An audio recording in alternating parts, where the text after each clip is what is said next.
हाय guys, Radhe Radhe. Welcome आप लोगों का है Balaji classes by Atul Bajpayee sir में। गाइस हम लोग पढ़ रहे थे हिस्ट्री में। गाइस हमने बहुत सारे टॉपिक क्लियर कर लिए थे। अब नया टॉपिक आ गया हिंदू यवन आक्रमण। ठीक गाइस, टाइम को ना वेस्ट करते हो, सीधा चलते हैं अपने टॉपिक पर। ठीक गाइस, ओके गाइस, क्लियर हो रहा है।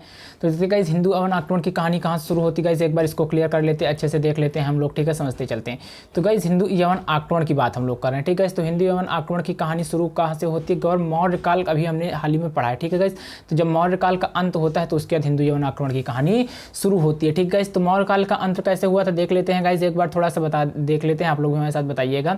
जो हिंदू यवन आक्रमण की कहानी शुरू कहाँ होती है? मौर्य उत्तर काल की। कहाँ से शुरू होती है गाइस? मौर्य उत्तर काल की सबसे बड़ी घटना होती है हिंदू यवन आक्रमण का, भारत पे आक्रमण। जो गाइस समझ मौर्य वंश हम लोग पढ़ रहे थे गाइस, उसी का एक पार्ट है। आगे चल रहे हैं, कहानी स्टार्ट करते हैं। ठीक गाइस, तो क्या लिखा हुआ है?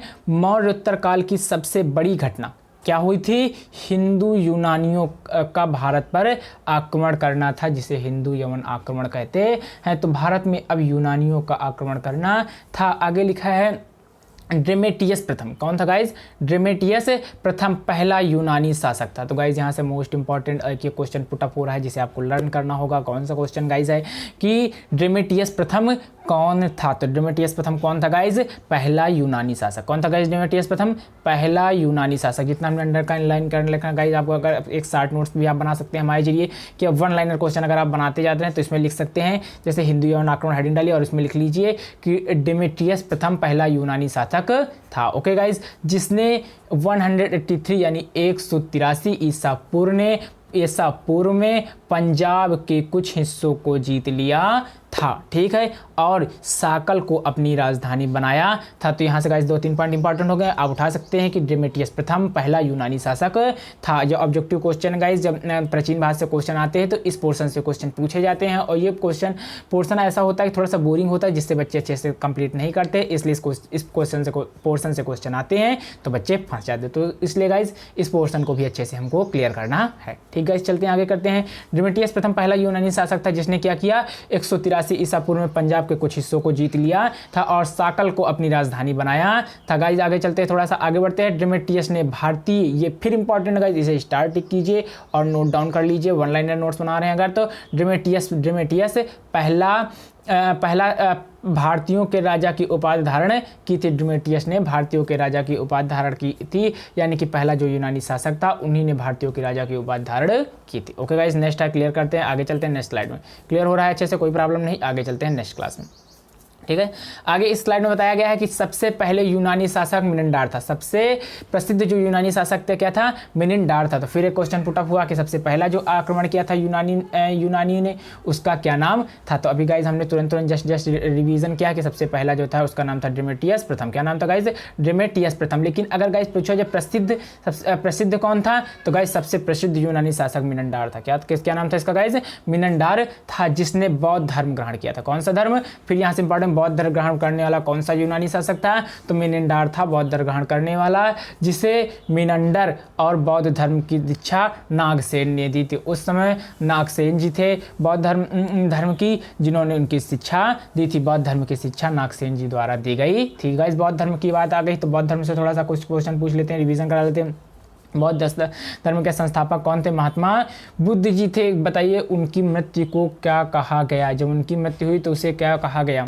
ठीक, क्या कहा गया गाइस? बताइए जल्दी कमेंट बॉक्स में। महापरिनिर्वाण। क्या कहा गाइस? महापरिनिर्वाण कहा गया गाइस। और बताइए महाभिनिष्क्रमण क्या होता है? गाइस ये बताइए कि महाभिनिष्क्रमण क्या होता है, और आप कमेंट बॉक्स में नीचे हमें ये भी बताइए, जिन्होंने बौद्ध धर्म नहीं पढ़ा जाके हमारा वो टॉपिक पढ़ लीजिए। ठीक है, आगे देखते हैं। मिनंडार और नागसेन क्या है? मिनंडार और नागसेन के मध्य हुई वृहद वार्ता का उल्लेख बौद्ध धर्म की पुस्तक बौद्ध ग्रंथ मिलिंद पन्हों से जानकारी मिलती है। तो यानी गाइज मिनंडार जो था जो यूनानी शासक था, प्रसिद्ध यूनानी शासक मिनंडार था, और नागसेन, और कौन? नागसेन कौन था? बौद्ध धर्म का था, जिन्हें नागसेन ने बौद्ध धर्म की शिक्षा दी थी मिनंडार को। उसके बीच और मिनंडार के बीच जो बृहद वार्ता यानी बातें हुई थी, उसका उल्लेख मिलिंद पन्हों में मिलता है, जो कि बौद्ध धर्म का एक ग्रंथ है। कई क्वेश्चन यहाँ से पुट अप हुए, अच्छे से क्लियर हो रहा है। ठीक है गाइस, अगर अच्छा लग रहा है तो एक बार लाइक बटन जरूर प्रेस कर दीजिए। ओके गाइस, चलते हैं आगे। ठीक है गाइस, समझ में आ रहा है, कोई प्रॉब्लम नहीं हो रही? ठीक है, चलते हैं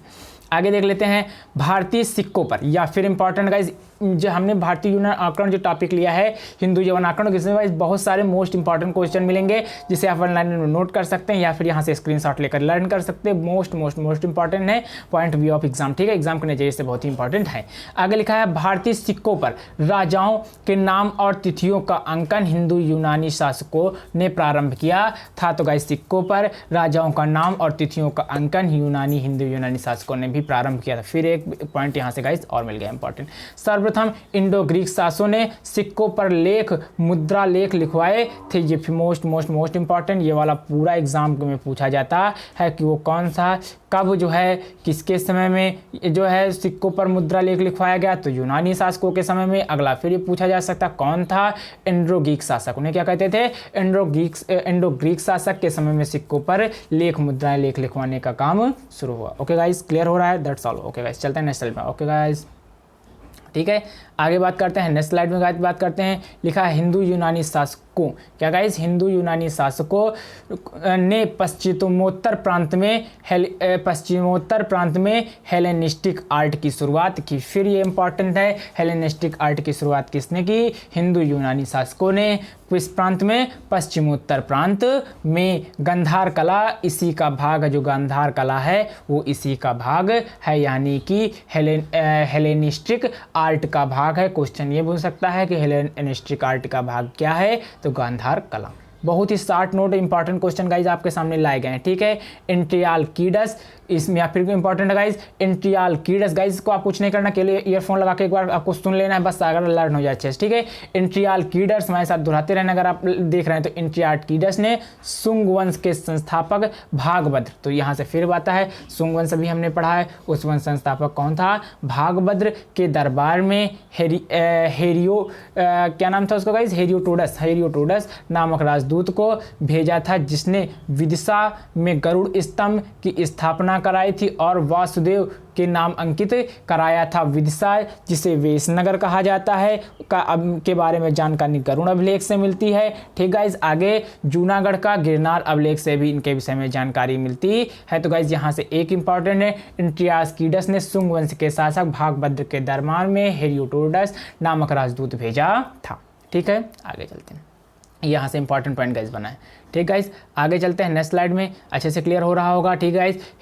यहाँ लिखा है ये देखिए यही नाम लिखा जो भी पढ़ रहे थे, हेलियोडोरस, और भागवत धर्म ग्रहण कर लिया था। हेलियोडोरस जी ने, जो दूत था उनका, उसने भागवत धर्म को ग्रहण कर लिया था। ज्योतिष के क्षेत्र में भारत यूनानियों का ऋणी है गाइज, सही कही जा रही है, क्योंकि यूनानियों ने ही ज्योतिष विद्या का प्रारंभ भारत में किया। यूनानियों ने भारतीयों को योग के और आध्यात्म को सिखाया था। योग का भारत में आगमन यूनानियों द्वारा ही हुआ था, जिसका इस समय योग का बहुत ज़्यादा प्रचलन है। तो गाइज इंपॉर्टेंट क्वेश्चन ये बनता है कि योग का कहाँ से शुरुआत हुई, तो यूनानियों ने ज्योतिष, योग, अध्यात्म इन सब विषय में भारत को सिखाया और उन्हीं के द्वारा भारत में इसका प्रवेश हुआ।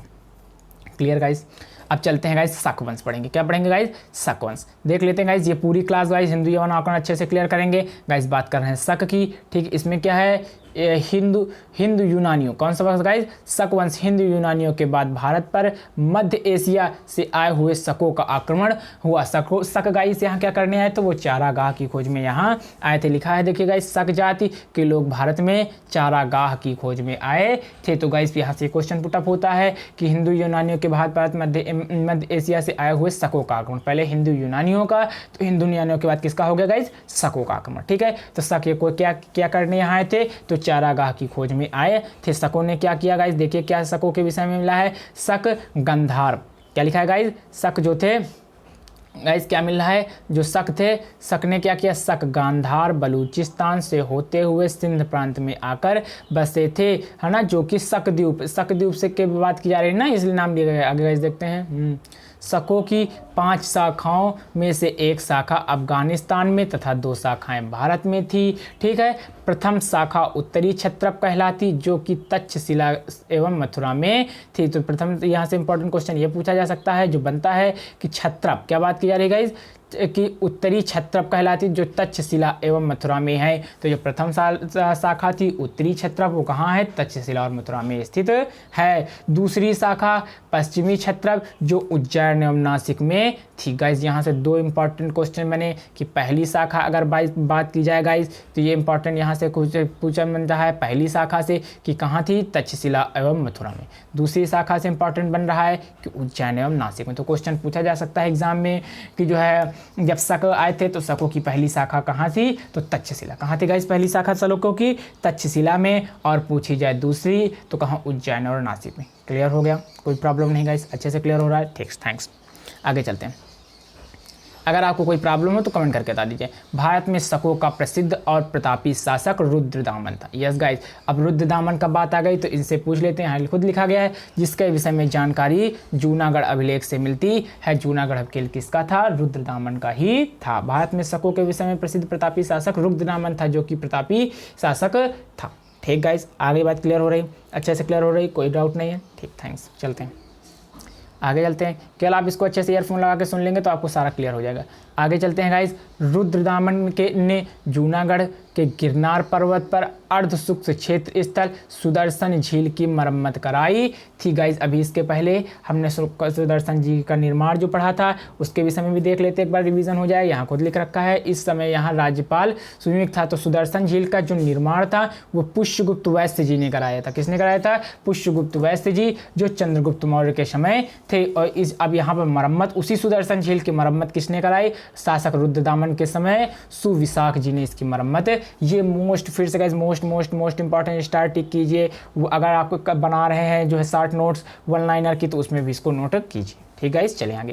क्लियर हो रहा है, ठीक गाइस, चलिए आगे। ठीक है, तो यहाँ से पॉइंट क्या हुआ उठा गाइस, इंपॉर्टेंट क्या था कि सुदर्शन झील के जो निर्माण किसने कराया था, तो पुष्यगुप्त वैश्य ने। और मरम्मत किसने कराई थी, तो रुद्रदामन शासक के समय सुविशाख जी ने। ठीक, इंपॉर्टेंट है। आगे चलते हैं। रुद्रदामन संस्कृत भाषा का प्रेमी था। अगर उसने जूनागढ़ अभिलेखों को संस्कृत में लिखवाया था जो संस्कृत भाषा का सबसे लंबा अभिलेख था। मोस्ट इंपॉर्टेंट एक और टॉपिक बन गया, फिर एक क्वेश्चन उठ गया। यहाँ से वन लाइनर में नोट कर लीजिए आप कि संस्कृत भाषा का प्रेमी कौन था। रुद्रदामन किस भाषा का प्रेमी था गाइस, संस्कृत भाषा। किसका था, और संस्कृत भाषा का सबसे लंबा अभिलेख कौन सा है, तो यहाँ से बता सकते हैं आप कि रुद्रदामन जी का संस्कृत भाषा का सबसे लंबा अभिलेख है जूनागढ़ वाला। कौन सा, जूनागढ़ अभिलेख। कौन सा अभिलेख गाइस, जूनागढ़ अभिलेख रुद्रदामन जी का सबसे लंबा अभिलेख है। ठीक है, क्लियर हो गया।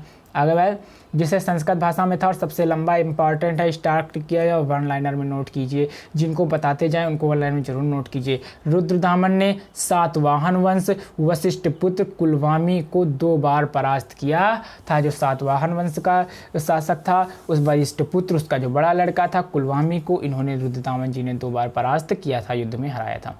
ठीक, उज्जैन के एक शासक ने 58 ईसा पूर्व में शकों को खदेड़ दिया था। क्या किया था, उज्जैन के एक शासक ने, यहाँ गाइस लिखा हुआ नीचे दिख नहीं पा रहा होगा, कोई प्रॉब्लम नहीं, थोड़ा एडजस्ट कीजिए। शकों के एक शासक ने 58 ईसा पूर्व ने भारत से खदेड़ दिया था। किसे, शकों को। यस गाइस, आगे देखते हैं। ठीक है, क्लियर हो रहा है। आगे नेक्स्ट स्लाइड में देखते हैं गाइस।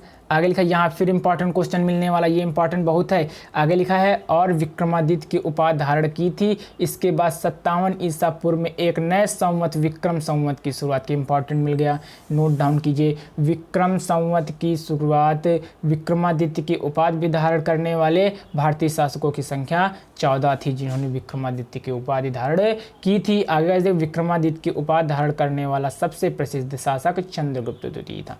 विक्रमादित्य की उपाधि धारण करने वाला सबसे प्रसिद्ध शासक कौन था, चंद्रगुप्त द्वितीय था। यह गुप्त वंश का शासक था। किस वंश का शासक था, गुप्त वंश का शासक था। ओके गाइस, क्लियर हो रहा है। तो यहाँ से कि शक संवत की शुरुआत भी हो गई है, इसे भी हमने पढ़ लिया है। आगे नेक्स्ट स्लाइड में चलते हैं। आगे लिखा है, इस वंश का अंतिम शासक। किसका बात की जा रही है, इस वंश का अंतिम शासक गाइस। ठीक है, बस खत्म होने वाला। इस वंश का अंतिम शासक रुद्र सिंह तृतीय था। कौन सा, रुद्र सिंह तृतीय था, जिसने गुप्त वंश के शासक चंद्रगुप्त द्वितीय, ये चंद्रगुप्त द्वितीय दूसरे हैं, वो चंद्रगुप्त प्रथम थे, चंद्रगुप्त जी थे। तो बताइएगा इस चंद्रगुप्त से थोड़ा सा आगे क्वेश्चन, तो बताइए आपने कि चंद्रगुप्त मौर्य, कमेंट बॉक्स में जाकर आपको बताना है। ठीक है, रिवीजन करना है पिछले क्वेश्चन का। अगर वीडियो नहीं देखी है तो जाकर आप लोग देख लीजिए। तो बताना है कि जो चंद्रगुप्त जी का नाम लिया था, चंद्रगुप्त जी ने चाणक्य की सहायता से किस वंश की स्थापना की थी। बहुत आसान क्वेश्चन, इसे आप बता ही ले जाएंगे। अगला क्वेश्चन ये बताइए कि चंद्रगुप्त मौर्य ने चाणक्य की सहायता से किसे परास्त किया था। अगला ये भी बताइए कि सारे क्वेश्चन है कमेंट बॉक्स दिए। अगला कि चंद्रगुप्त मौर्य ने चाणक्य की सहायता ली थी, तो चाणक्य ने कौन सी पुस्तक लिखी थी, उसका क्या नाम था और वो पुस्तक किस विषय पे थी। ठीक है, सारे क्वेश्चन बताइए आप।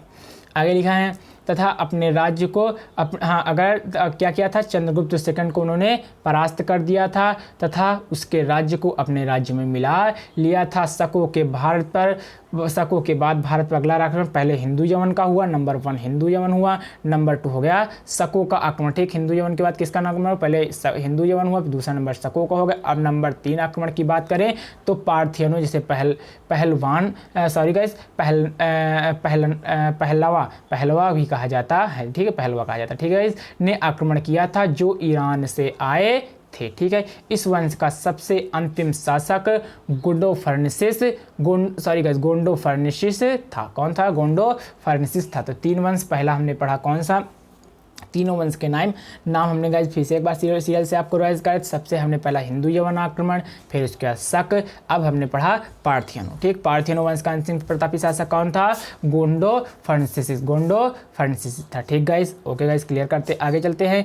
इसके बाद इसके समय सेंट थॉमस भारत पर ईसाई धर्म के प्रसार के लिए आया था। फिर इंपॉर्टेंट गाइस टिक कीजिए, क्या शॉर्ट नोट्स में लिखे कि इसके समय कौन आया था, सेंट थॉमस भारत में ईसाई धर्म के प्रचार के लिए आया था। पार्थियनियों की राजधानी तक्षशिला थी। पार्थियनियों की राजधानी क्या बनाई थी इन्होंने, तक्षशिला थी। और उन्होंने पार्थियनियों की राजधानी क्या थी गाइस, तक्षशिला थी। ठीक, आगे बात करते हैं, बस खत्म होने लगा 2 साइड। और इसने अपनी मुद्राओं पर शिव, नदी, त्रिशूल के चित्र अंकित करवाए थे।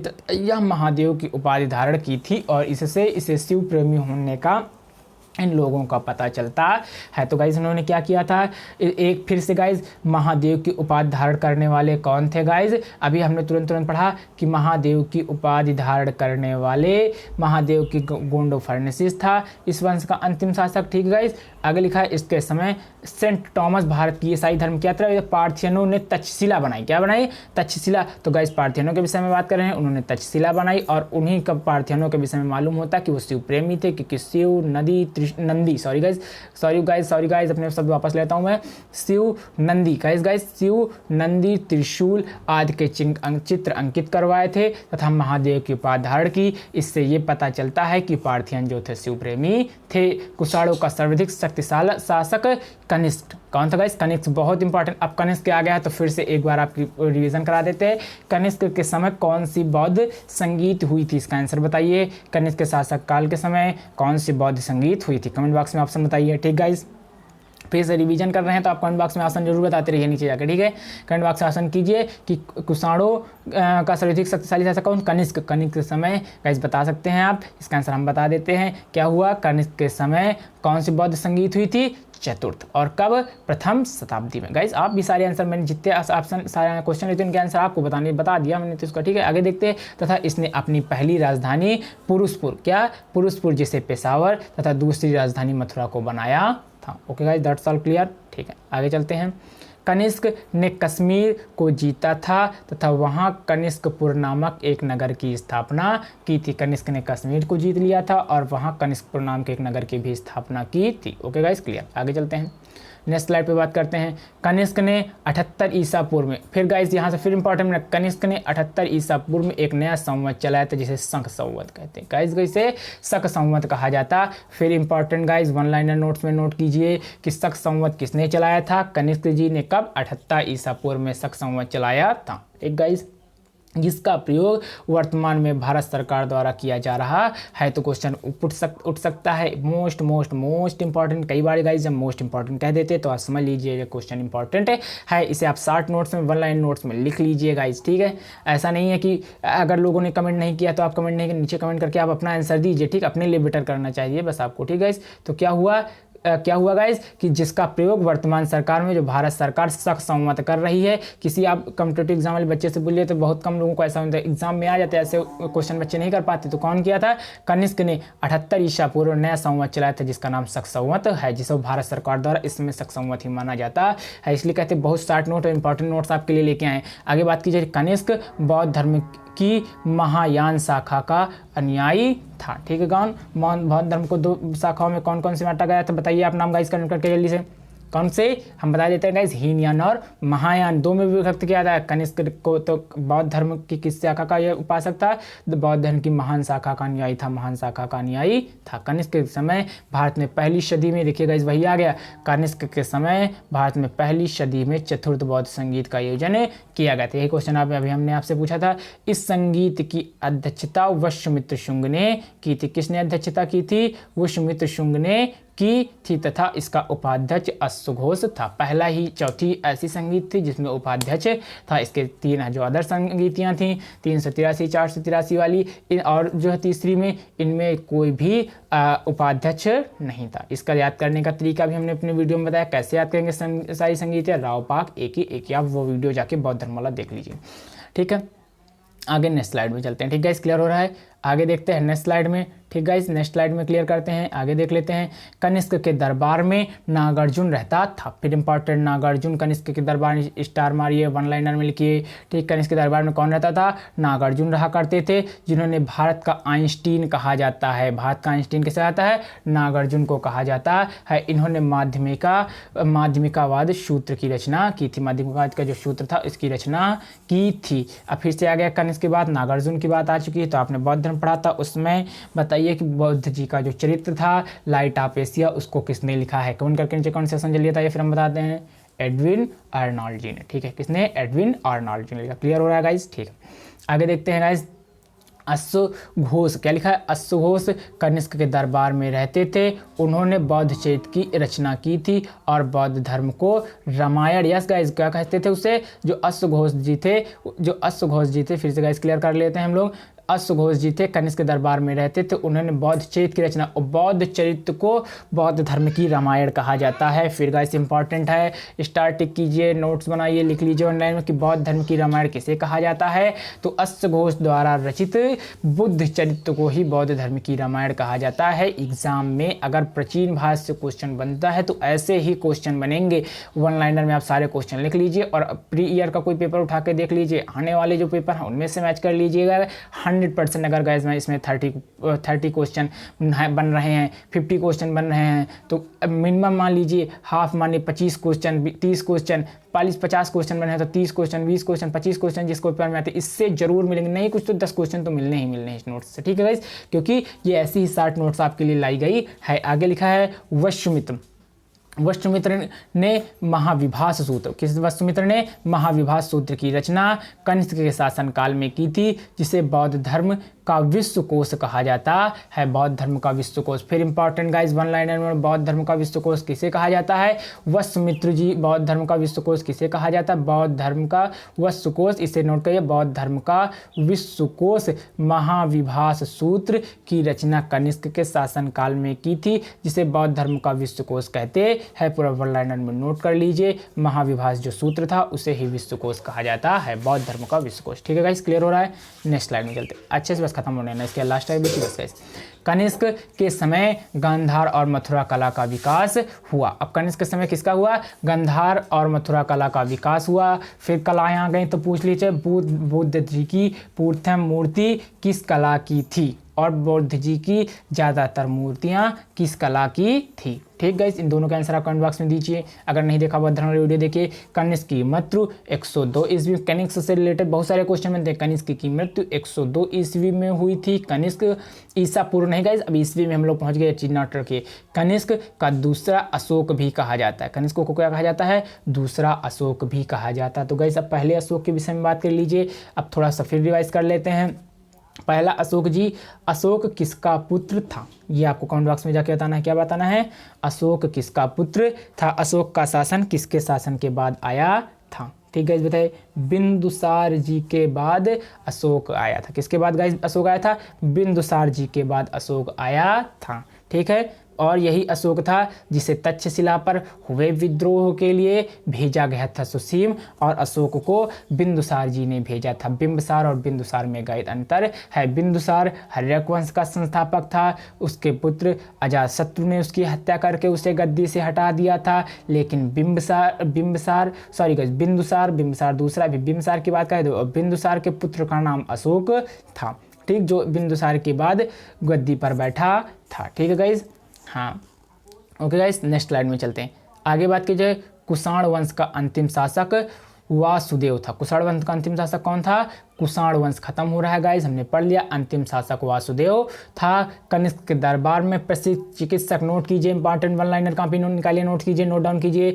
कनिष्क के दरबार में प्रसिद्ध चिकित्सक रहते थे जिन्होंने चरक संहिता नामक पुस्तक लिखी थी, जिनका नाम चरक था। फिर से इंपॉर्टेंट बन गया। सबको क्या करना है, मेरे पहले वीडियो से जहाँ से मैंने बनाया है बौद्ध धर्म, वहाँ से देखिए, इसके पिछले वाले वीडियो भी देख लीजिए, और वहाँ से आप एक डायरी लीजिए, और इसमें से मैं जहाँ जहाँ कहूँ इंपॉर्टेंट उसको आप वन लाइन लिखिए, बस उन्हीं को रट लीजिए। आपका मान लीजिए अगर प्राचीन भारत से टॉपिक से जितने क्वेश्चन आएंगे 100% फंसेंगे, दावा करता हूँ। अगर अच्छा लगे तो फिर सब्सक्राइब कीजिए, अगर नहीं अच्छा लगे, आपको लगता है इंपॉर्टेंट क्वेश्चन नहीं जो बता रहा हूँ, तो नहीं सब्सक्राइब कीजिए, कोई जरूरी नहीं। अगर अच्छा लग रहा है तो फिर लाइक शेयर एंड सब्सक्राइब जरूर कीजिए, और कमेंट जरूर कीजिए, आप कमेंट करके जरूर बताइए। ठीक गाइस, आगे देख लेते हैं। तो इंपॉर्टेंट यहाँ से क्वेश्चन ये उठा कि कनिष्क के दरबार में प्रसिद्ध चिकित्सक रहते थे, उन्होंने चरक संहिता नामक पुस्तक लिखी थी जिनका नाम चरक था। ठीक गाइस, यहाँ से काम खत्म होता है। आगे देख लेते हैं थोड़ा सा। बस आपको क्या करना है, अगर अच्छा लगा है हमारा वीडियो तो एक बार क्या कीजिए, आप बालाजी क्लासेस को सब्सक्राइब कर दीजिए और लाइक बटन पे प्रेस करके शेयर कर दीजिए। गाइस एक बात नहीं भूलिएगा, बेल आइकन दबाना आप नहीं भूलिएगा। अगर आप बेल आइकन नहीं दबाते हैं तो मेरी जितनी नई वीडियो आएंगी जो है वो इसका नोटिफिकेशन आपको नहीं मिल पाएगा। तो इसलिए गाइस आपको करना क्या है, सब्सक्राइब कर लेना है और आपको ही नोटिफिकेशन बेल को दबाना है। अच्छा लगे तो शेयर कीजिए, लाइक कीजिए, सब्सक्राइब कीजिए। Thanks for class. जय हिंद, जय भारत। ओके गाइस, मिलते हैं हम नेक्स्ट क्लास में, तब तक के लिए गाइस राधे राधे ले। Thanks for class guys, thanks for watching and share करते रहिए, सब्सक्राइब करते रहिए, और मैं देखते